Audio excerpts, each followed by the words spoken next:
Hello, listener. This is Brian, and I just want to let you know about a special event we're premiering in the month of September that we're calling Many-Sided Saturdays. It's basically what you get if you smash together actual play with Saturday morning cartoons. And there is simply no game more Saturday morning cartoon coded than Yazeba's Bed and Breakfast. Every Saturday in September, starting at 10 a.m. Eastern on the Many-Sided Media YouTube page, we are going to be airing our season of Yazeba's Bed and Breakfast. Plus, we will also be airing episodes of the award-winning Yazeba show by Jeff Stormer. That means there will be 3 back-to-back episodes of Yazeba's every Saturday morning in September, starting at 10 a.m. Eastern. But we are not just airing reruns. No. On the last Saturday of September, we are going to be premiering 2 brand new episodes featuring special guests like Jay Stroutman from Planet Arcana, Cameron Stripmatter from the Panic Table, and Olympic gold medalist Laurie Hernandez.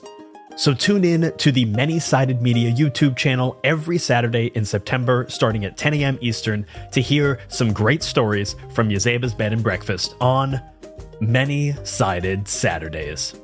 We'll see you there.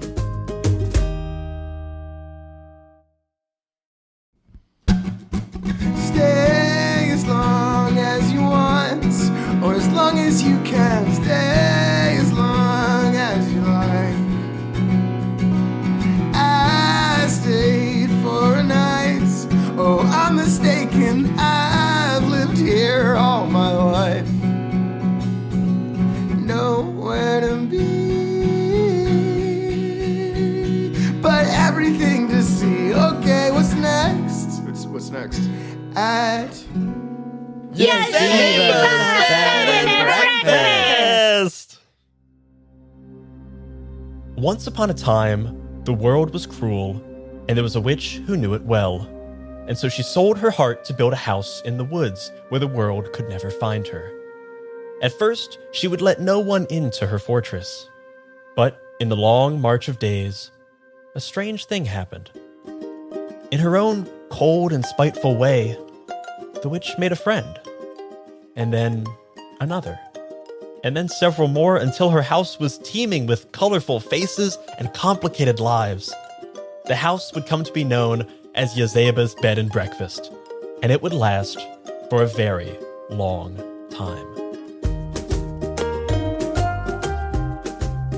Chapter 7, The Witch's Missing Shadow. Featuring M. Friedman as Amelie. Michelle Jan Bennett as Yazeba. Carolyn Page as Dragon Bones. Elliot Davis as Parish.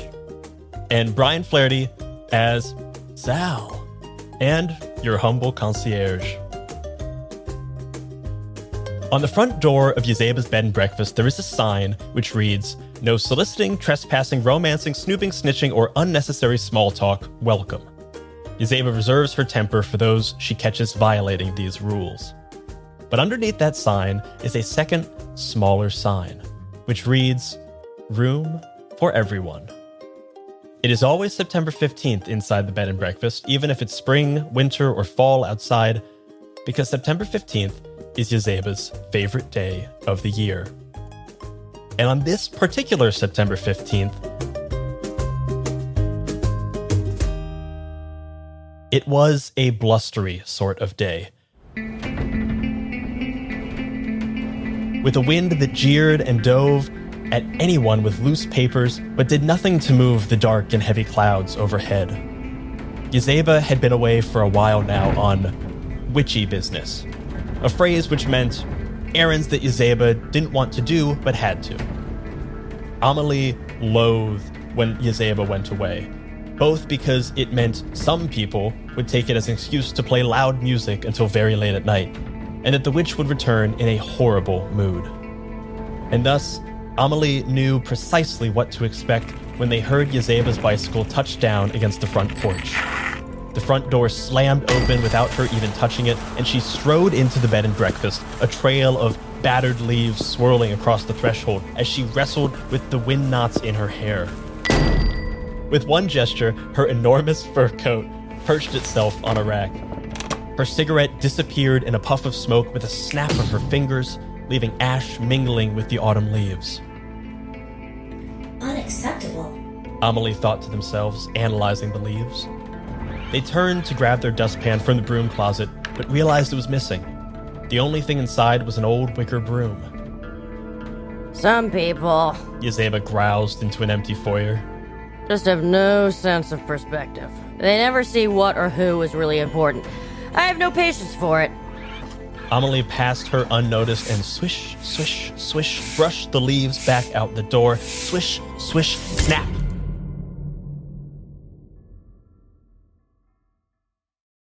The witch and the robot both froze and looked down at the broom, where they saw Yazeba's shadow caught up in the bristles and severed from its mistress. It grinned back at them, wiggled free, and shot up the stairs. The wind shook the bed and breakfast like a howl of laughter, and Amelie could hear a vase shatter at the top of the hall. Flowers of fire. Yazeba whispered in the sudden quiet, her face very grim.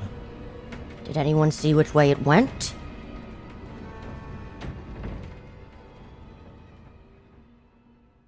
And thus begins Chapter 7, The Witch's Missing Shadow. This is an eerie chapter of Yazeba's Bed and Breakfast. So before this chapter starts, we shuffle together a deck of cards, which will be used as our play mechanic throughout the game. Whenever anyone wants to push onwards in this story, they do a bingo or a whoopsie and flip cards from the deck until they reveal an omen card, which is a face card, so a jack, queen, king, or ace. If they do a bingo, they'll flip the top card until they reveal an omen card of the black suits. If they do a whoopsie, they'll be looking for the red suits, so the hearts and the diamonds.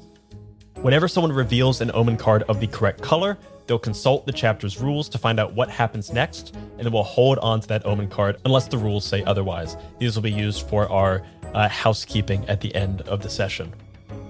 If the deck runs out of cards before we find an omen card of the right suit, there will be a moment of quiet unease, and we will shuffle any unclaimed cards back into the deck.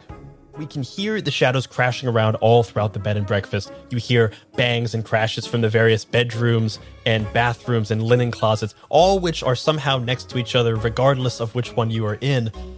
And we know that this shadow will wreck the place if we don't try to fix it up. So when an omen card does come up, everyone will hear the racket the shadow is making and will move forward towards it. At any time, anyone can toss aside one of their omen cards that they've collected in order to pause and to clean up a portion of the mess, thus crossing it off of the list. Anytime that a heart omen card is revealed, rather than just hearing some racket as we do in the other ones, any of the players will be able to grab a guest that is not being currently played and tell us how the shadow has interacted with them, which will be very fun. Hopefully we get to see a whole host of other people than those who are just playing here right now. Whenever we reveal an ace, Yazeba's shadow has snuck up on us. It will be slippery and faster than light, will do mischief and try to escape. Everyone does a whoopsie about it, and then whoever revealed the ace gets to collect it. If we can collectively toss aside 3 aces, we will be able to catch the shadow. We can describe how we corner it and trap it, and the chapter will end with Yazeba deciding what to do with it. If the chapter ends and there are more than 5 bumps and crashes that are checked off but not crossed out, we give the bed and breakfast a broken vase. Otherwise, we give the bed and breakfast a hammer, and we get to hold on to whatever leftover omen cards we've collected for housekeeping. Yeah, so as we go, we'll be revealing these omen cards. We're going to hopefully be trying to clean up the mess as we go, and we'll see exactly how successful we are.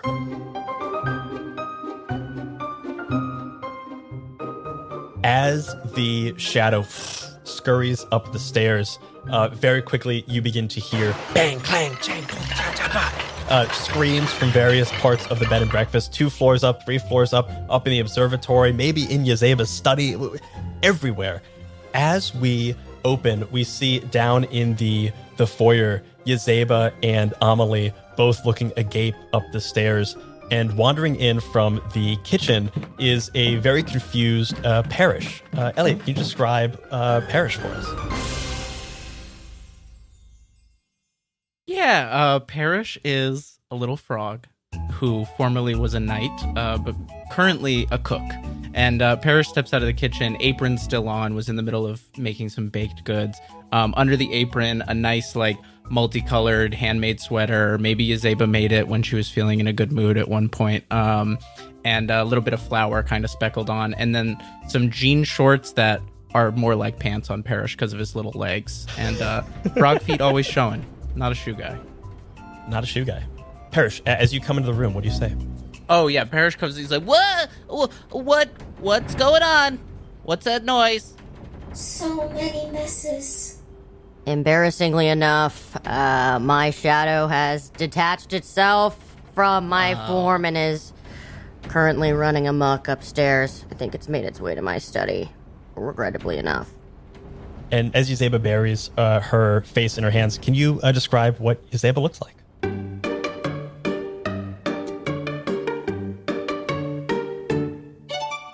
Yazeba is what we women would call an apple body type. Broad shoulders, really dry skin, classic witch face. We're talking straight out of Snow White. Blasting cigs left and right, sort of fried hair under a good old-fashioned purple witch hat. Her apple body type is covered by like an orange velvet dress. And she has like striped stockings and square-toed shoes because, as everyone knows, since we all live in Roald Dahl's world, witches have no toes, so squared shoes are more comfortable. I didn't know that about Roald Dahl. And as you say this, you look across from you and you see Amelie. Emily, can you describe what Amelie looks like?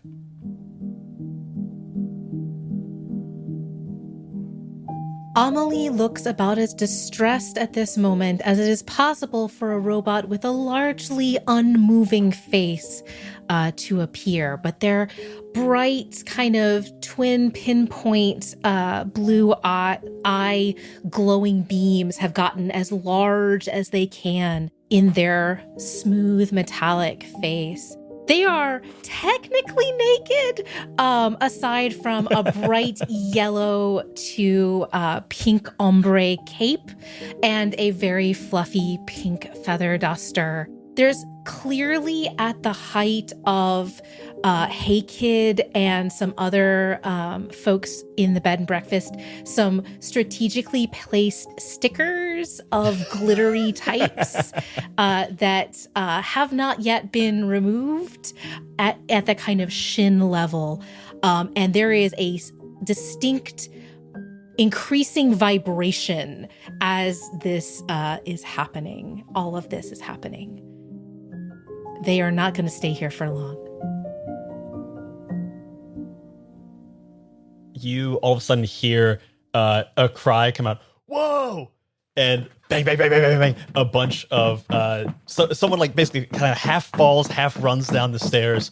And you see the figure of Sal wearing what was clearly once a like school uniform. It's like a gray pleated skirt, a cardigan kind of thing going over it that at one point clearly said St. Olga's Preparatory School for Beautiful Souls or something, but the beautiful has been crossed out. There's like a bunch of different pins, like pins of the day that are like for metal souls, for hardcore souls, for, you know, punk rock souls. Currently it's sitting on punk rock, and all of the clothing that was once this very like prim and proper school uniform has been cut and spliced to make it just that little bit more like punk rock.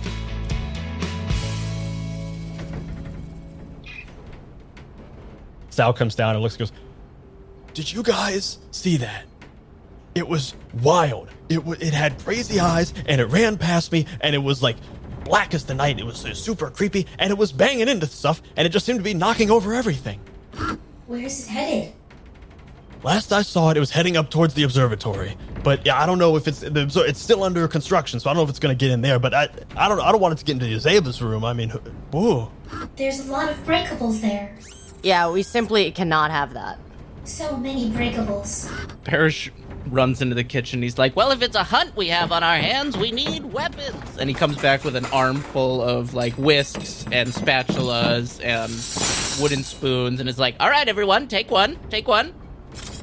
Sal reaches in and grabs a rubber spatula and is just kind of like waving it around, just making it go like flibbly flobbly. Good. Oh, good. I can't wait to mix my shadow into submission. Now, Yazeba, what may look like a whisk to you might look like a fierce mace to the shadow.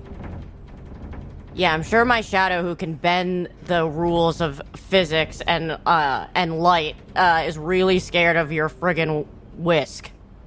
Let's go. I got, as Amelie said, a lot of breakables in my room. Can't have this. A lot of collectible items. I put a lot of years into collecting those. They're racking up prices on eBay. Let's go. I can't. And I think it's about this time when Parish shouts out, we've got weapons, that we hear a very clicky-clacky set of footsteps come around the corner from the study. Carolyn, tell us, what do we see in the figure of Rag and Bones?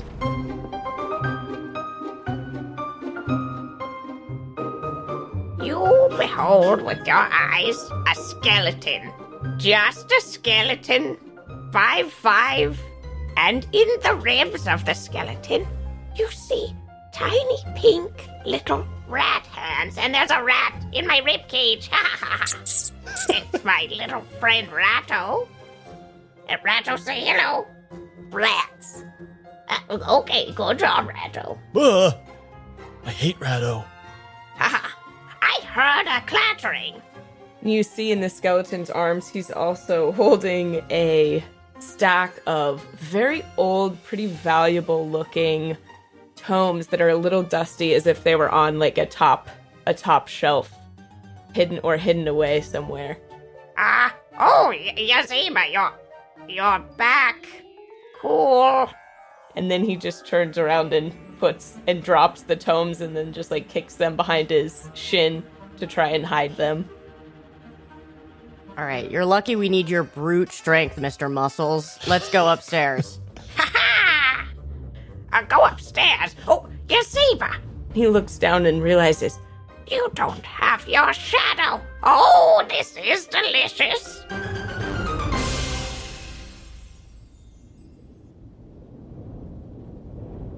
You see, Sal is going to rubber spatula in hand. I think he's even grabbed two of them, so now he's just kind of got flibbly-flobbly spatulas in both hands. Is going to do the first whoopsie of this, and is going to start to lead everyone forward, faking confidence. All right, I got this. Just everyone, just follow behind me, and everything's gonna be okay. Sir, yes, sir. And because I'm doing a whoopsie, I'm going to flip from the cards until I reveal a red card. Do it. I'm coming, but I'm not going to help. I'm just here to watch. Okay, that is the Jack of Diamonds. From upstairs, a large cabinet directly at the top of the stairs that was containing like china and good stuff falls over and is smashed to pieces as all of a sudden we hear and a shadow flies around the corner. Oh, heavens. Oh, dear. You just see Sal go, ah! And just starts batting at the various bits of shadow around the room. Shadow's being cast by everything. Just like, get back! Everybody, back! Sal! Yeah? Sal, it's gone. Oh, okay. All right. Yeah. Amelie is going to do the second whoopsie of the game and refuse to diverge from my programming. I hear shattered china. I am beelining for it. Hell yeah. ooh. So many number cards. But red, right? Yeah, you gotta get we red. have to wait for red. Ace of Hearts. Ooh. Oh, okay. So this is the first of our frightened friends. Every time an omen from the heart suit comes up, someone or anyone gets to grab a guest that no one is playing and have them tell the others what has them in a tizzy. So if anyone wants, they can grab one of the other guests from the playbook and have them emerge from a room and tell us what the hell they just saw. If I may, Yeah. on my way to clean up, I run into the rabbits in the garden who wear little outfits, who have been kind of piling out of a nearby doorway, and they're stacking on top of each other in the kind of 3 goblins in a trench coat sort of manner. So I have to kind of wade through them. Excuse me. Yes, excuse me. Thank you so much. I'm just trying to get over here. Thank you. And you just see all the rabbits are like jumping around going, What was that? What was that? Hey, whoa, what? What was that? Good, more hands. Take a weapon, rabbits. you hand them each like binging with Babish tiny whisks. Tiny The little tiny whisks. And each of them are holding them like battle maces, bouncing on top of each other. 2 arms, gentlemen, 2 arms. Oh, excuse me, Ms. Rabbit? I tap a rabbit on the shoulder and then, while they're not looking, steal the whisk from them and give it to Ratto. You just see one of the rabbits goes, what? Hey, wait, what? And all of a sudden, like, there's a leg of this, like, rat mech is, like, fighting with themselves to try to figure out who gets what whisk. Sorry to deter you from trying to get into an R-rated movie, rabbits, but we gotta get to the my room because my collectibles are getting smashed to bits. My shadow's gone to the good china. Onward. Which means no fancy dinner on Friday, which I know is everyone's favorite moving holiday. No fancy dinner. But I've already bought the ingredients. Oh, I wrote a whole song for fancy dinner. This just got serious. I can't eat, but I like that time because everyone else is in one place and I go through your stuff when you're not there. Well, you also love wearing your little outfits. Oh, yeah, of course. Little outfits. We all Ratto's wear our outfits. little Yeah. outfits. Except for the rabbits, they wear one big outfit for fancy dinner. Yeah, huge. Isn't that what a trench coat is anyways? What is a trench coat but one big outfit for 3 goblins and or children? I think Sal is going to take this opportunity as the shadow darts around the corner. We hear from around the corner, and Sal's going to do a bingo, do it again but louder, and is going to charge forward, spatulas in hand. And runs down the hall trying to catch these things. Somebody flipping cards for a black card. A black face card. Ooh, we got another ace. Ooh. Oh, shit. Man, we're moving. We're grooving. Ace of clubs. And it's the second ace we've revealed in a row. It's the second ace we revealed in a row. So because it was the second ace we revealed in a row, there's an uneasy moment of quiet, and we shuffle this ace back into the deck.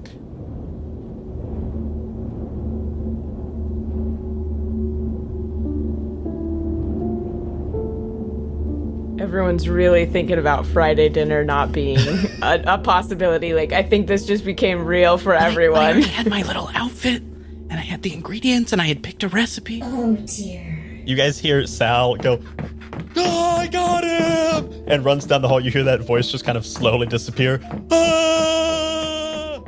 And all of you just sit there contemplating the idea of no fancy dinner on Friday. You guys hear Sal's voice disappear off into the distance, and then all of a sudden you hear a thump, thump, crack. Ah! And Sal comes running back to you guys and hides immediately behind Yazeba. Yazeba, your shadow's scarier than you. Really? Because it has a really impish giggle. That's what makes it more frightening. What does that sound like again? Don't make me do it. Yazeba, I don't think that your laugh could possibly be any more scary than that shadow's impish giggle. Yeah, there is something deeply sinister about an impish giggle now that I think about it. Maybe I should start doing one. Raise your hand if you think I should adopt an impish giggle. my hand. goes up. Definitely. Certainly. Absolutely. 150 rabbits all raised their hand. All right, well, we'll consider it. Maybe I'll introduce it at fancy dinner because we gotta take this shadow out, and by that I mean reattach it to me so that I can get my good china and host fancy dinner and premiere my impish giggle. Oh, God. You hear the rabbit at the nose of the rabbits with tiny outfits going, "To arms, gentlemen, to arms! And a whole swarm begins to go down the hallway. Parish attempts to jump aboard that swarm and ride them like a horse into battle and charge for fancy dinner. And gonna do a whoopsie and lose track of reality while caught up in a flight of fancy. And Parish is like, for the queen we march on this day for fancy dinner. Just a whole soliloquy as he goes, and I'm gonna pull some cards. That's a whoopsie that I've also done. Whoopsie is red. Whoopsie's red. Okay. Oh, hello. That is the King of Hearts. So another guest, right? Frightened friends. Friends. We love friends. As the rabbits and Parish are charging around the corner, all of a sudden you see like a glow, like a red glow coming down the hallway, and you hear like a and come running around the corner, like tumbling down the stairs, is Percy Combustion, this like magma elemental, lava elemental, and he's like, I was walking down the stairs and it pushed me. That's hilarious. No, it's You not. fell down the stairs? Yeah. That sounds pretty funny to me. I guess if you look at it in a certain way. Are you hurt a little bit? I don't really feel pain. Oh. Nobody gets to push you down the stairs except me. Oh, okay. By the way, what would you think if I adopted an impish giggle? Could I hear a sample? No. Well, I think it'd be good. For your sense of terror and intimidation. Terror? I thought you were going to say a sense of play, and I was like, absolutely not. But if it's sense of terror, I'm thinking about it. You know what? Let's raise the stakes. If we catch this shadow, I'll premiere an impish giggle tonight. Wow. Oh boy. Now, Yazeba, a question. Yes. Okay, so how do you catch a shadow? Very good question.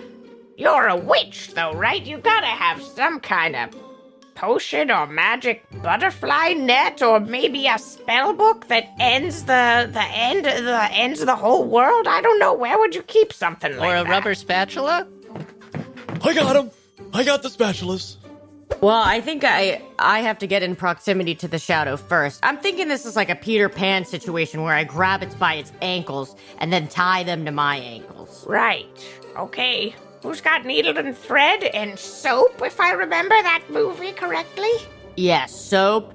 Or I think there's some Gorilla Glue in the utility closet. Amelie is going to download a new skill from her library of floppy disks. Yeah. And from her fingers, after she does so, little needles and thread start to come out. And she says, I am prepared. Kinda sick, honestly. Yeah, that's pretty that dope. is a bingo. So we are looking for black, yes. And we have a ace of clubs. Woohoo, another ace! Our third ace. Hey, this is Brian, and I just want to tell you about some cool new stuff from our friends at Hero Forge. Hero Forge offers fully customizable tabletop minis with dozens of fantasy species and thousands of parts to choose from, all within your web browser. Hero Forge is constantly releasing new content, and they've just launched their latest feature, custom acrylic keychains. These keychains use the same technology as their color standees and are the perfect way to rep your beloved character when you're out in the world. They are highly detailed, ridiculously durable, and made of 1/8-inch thick acrylic featuring front and back color printing, measured on the same 30mm scale as Hero Forge minis and standees, which means they will be a 1-for-1 match for your heroes on the battle map. Plus, Hero Forge just released stainless steel minis. These are perfect for anyone who is looking for the retro feel of old school minis. These stainless steel minis have a textured finish and a rugged, highly durable feel. So visit HeroForge.com to start designing your custom keychains and steel minis today.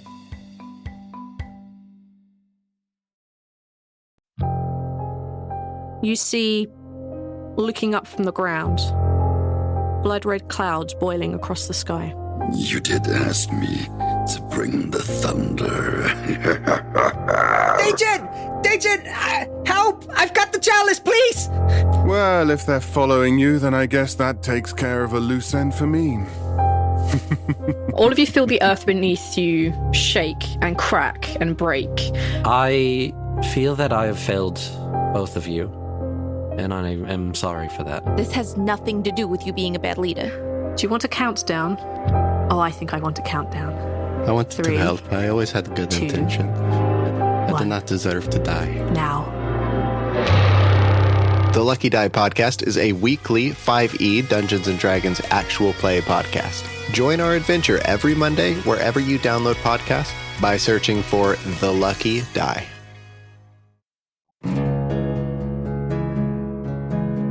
Hi, I'm Maia, and this is Maia's Game Room, a narrative actual play anthology featuring short-form, story-driven TTRPGs. Each season tells a new story using a different rules-light system brought to life with sound design, editing, and emotional-rich roleplay.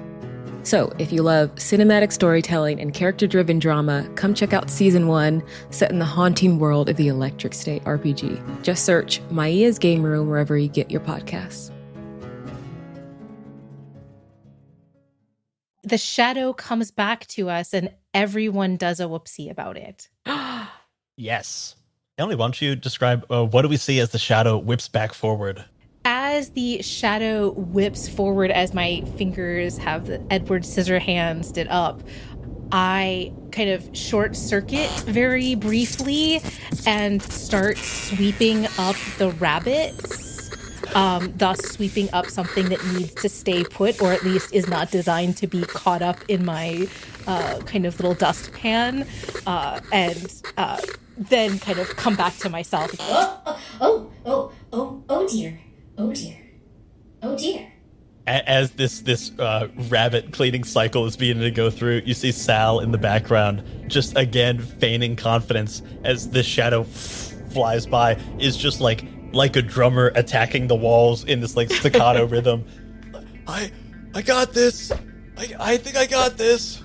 Parish is gonna again lose track of reality and take one of his wooden spoons and like dip it into Percy's magma and catch it on fire and say, Go back to hell where you came from! and just launch a fiery wooden special at the shadow and catch something in the hallway on fire. Oh dear. As this, the shadow dodges out of the way of this fireball and goes right into Rag and Bones, who gets totally flattened, and for a minute there's just this inky pool of shadow covering this skeleton, and you're not sure, you can't even see me anymore, and then it moves away and like crashes into something else, and my whoopsie is be temporarily defeated. So I'm just like that on the floor, just Oh God! Oh, it's gone. It was dark. It was horrible. Oh God! So horrible. And Yazeba, what's your whoopsie? My whoopsie is there's a puddle on the floor from like spilt water, and I fully do a cartoon, go fly up into the air, and then land on my back. And I swallow my cigarette whole, and then I burp a cloud of smoke. I'm picturing you falling like Rag and Bones is on the floor, and you fall like headsy toesy with him, and just burp up a cloud of smoke. Perfect. Anyone who speaks of this again, you're out of the bed and breakfast. Hey, Mr. Muscles, looking at Rag and Bones. You know those tomes that you didn't steal from me that you were carrying earlier?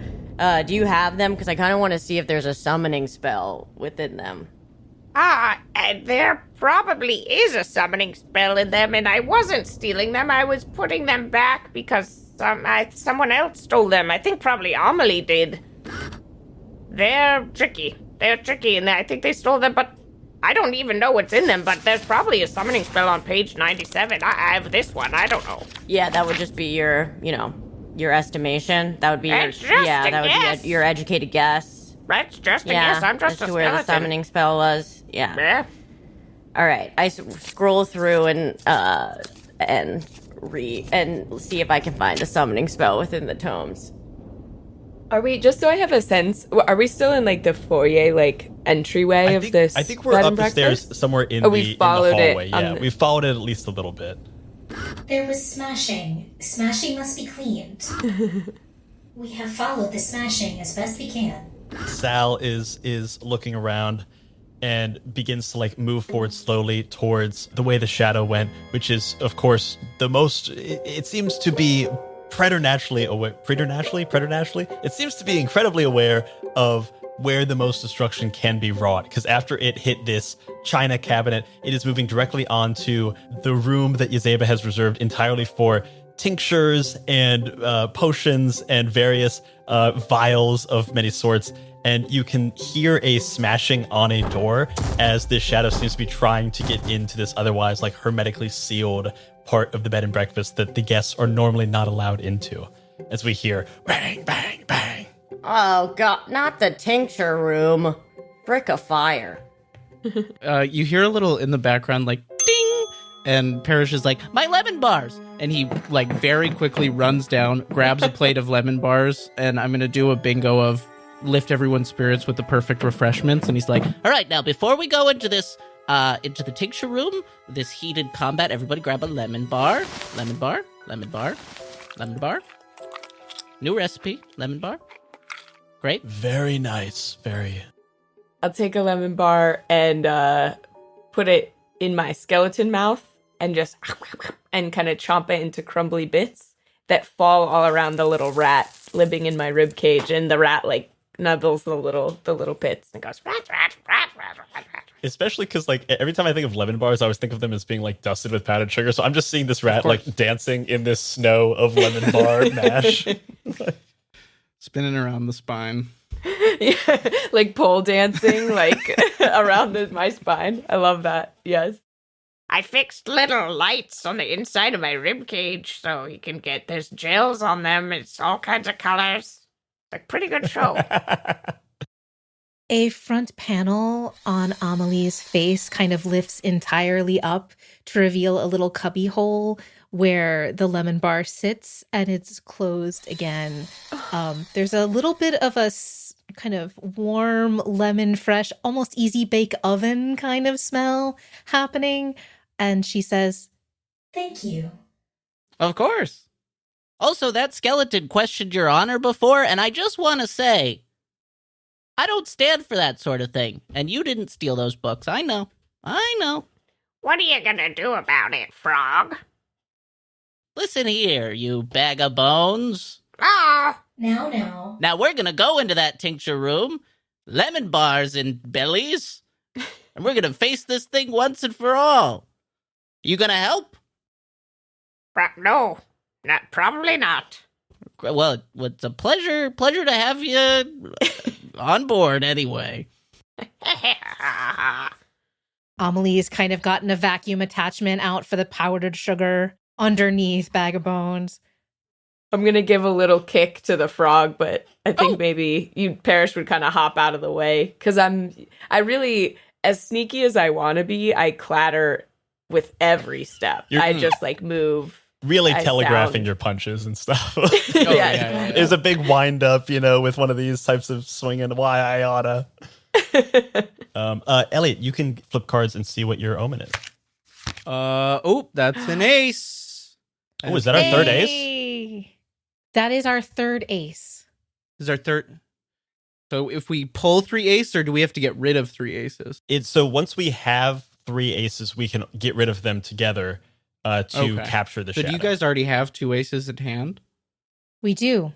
I do. Yeah. You have 1, and Brian, you have 1? I think Emily has both. I have both of the other aces. Okay. Hooray. So then we enter into the tincture room, whisk out lemon bars and bellies.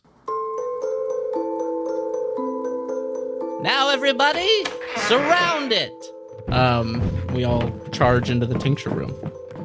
And as we charge into the tincture room, we have 3 aces. If we all choose to collectively toss them aside, we can end the chapter.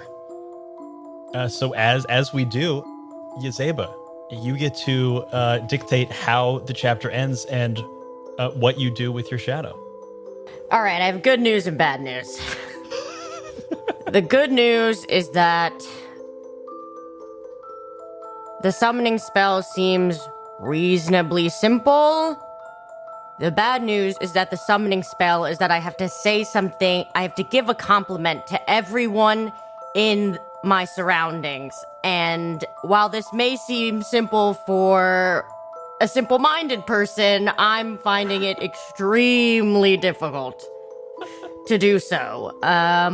And so if everyone could, line up, I need to summon my shadow and have it medically sewn to my heels.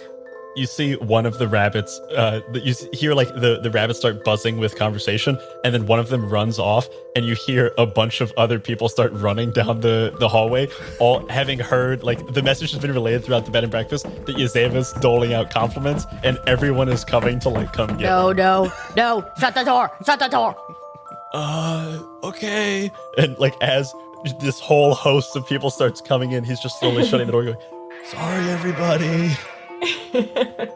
Amelie cannot disobey a command from Yazeba. They are going to shove the door closed. And we just hear banging on the other side of the door from all the various guests and residents of the bed and breakfast. No, Yazeba, let us in.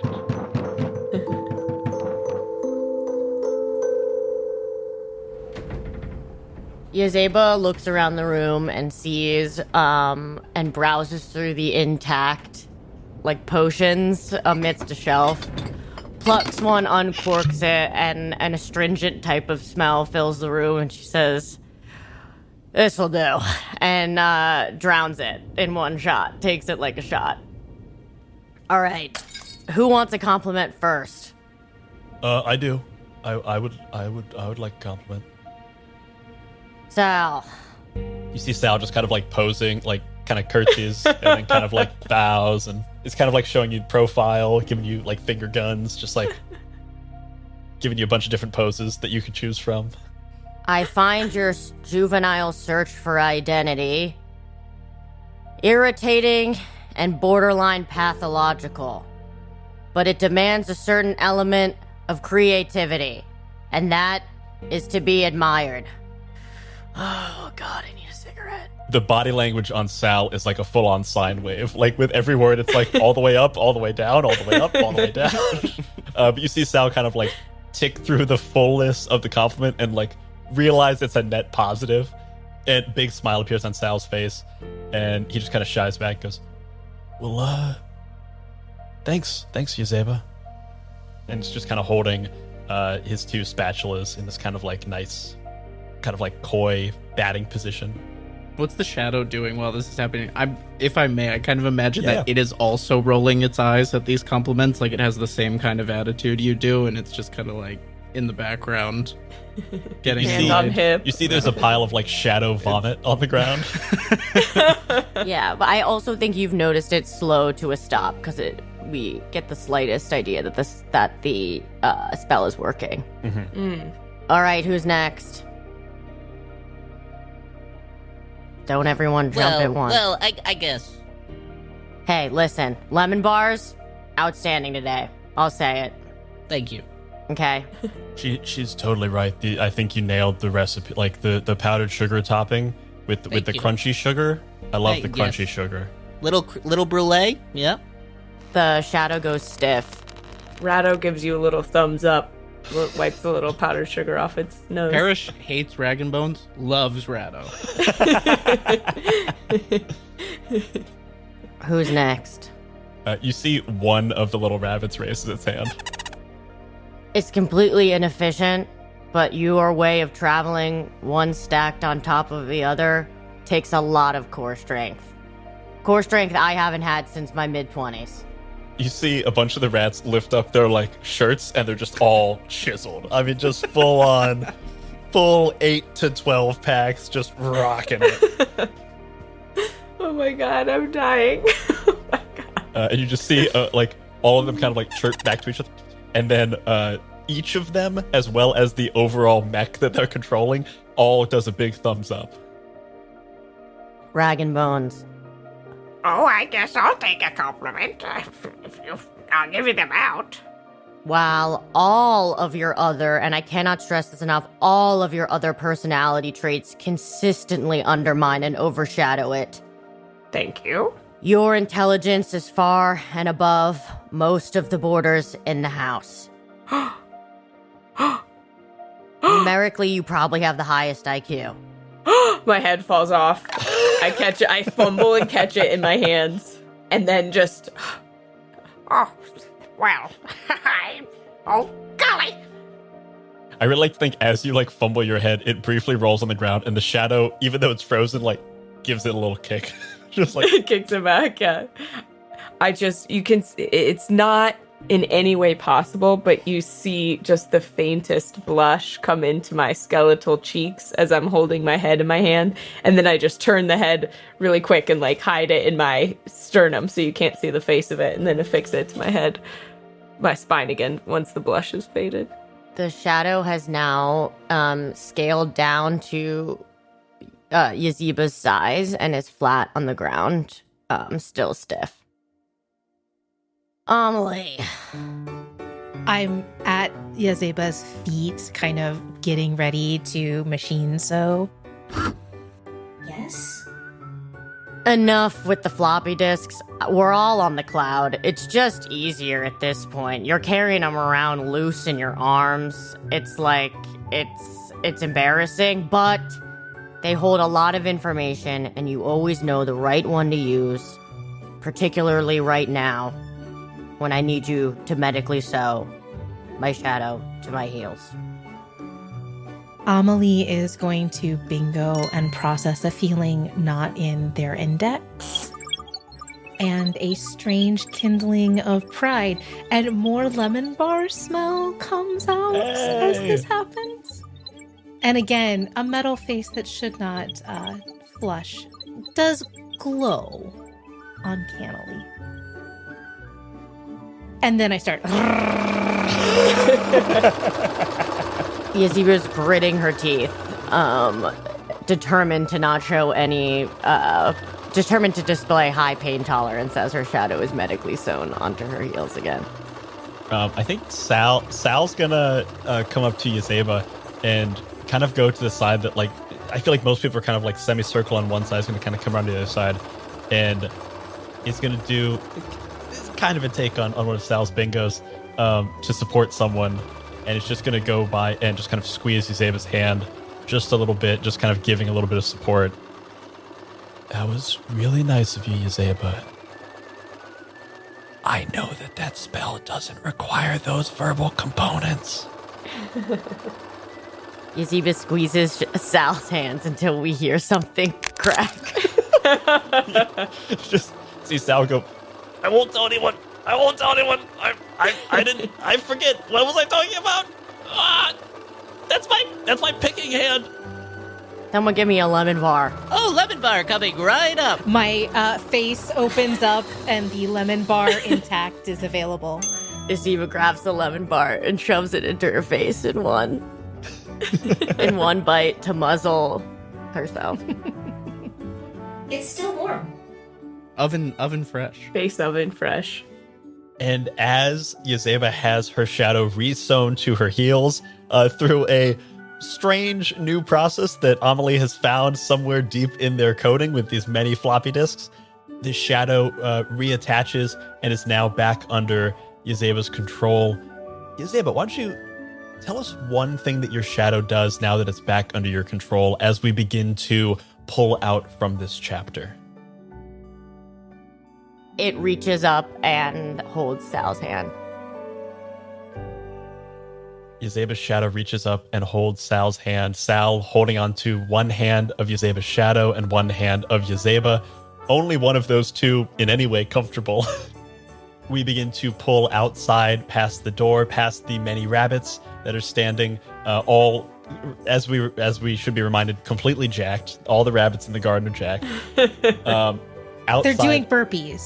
They're all doing burpees. The mech of all of them are doing burpees, and also inside each individual component, they're also doing burpees at the same time. It's amazing. Burpees all the way down. Burpees all the way down! That was good. And we pull past the door where a bunch of the other residents and guests have their ears pressed to this very thick wooden door, trying to hear if it's true that Yazeba was giving out compliments.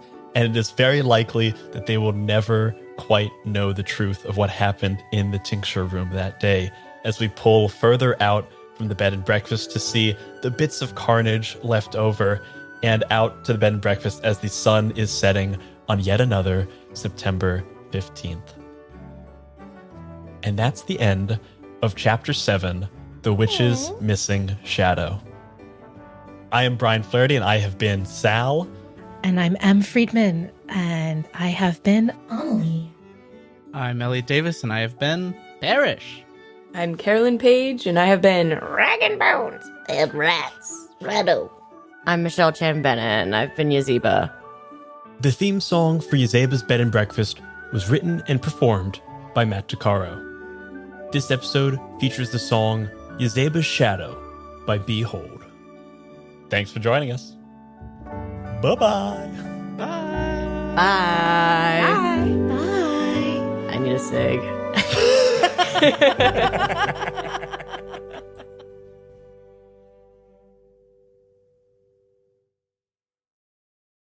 If you're hearing this, that means you listened to every last second of this episode. If you're not caught up yet, that's great, because then there's plenty more to listen to. But if you are caught up and you simply can't wait for the next episode, then you should head on over to patreon.com/myfirstdungeonpod and become a member of the Dice Pool. For just a few bucks a month, you'll get cast talkbacks, original games, and a full-length bonus actual play each and every month. As of the end of 2023, there is already over 20 hours of bonus audio, plus a whole bunch of other goodies to enjoy. So head on over to patreon.com/myfirstdungeonpod and jump into the Dice Pool. We'll see you there.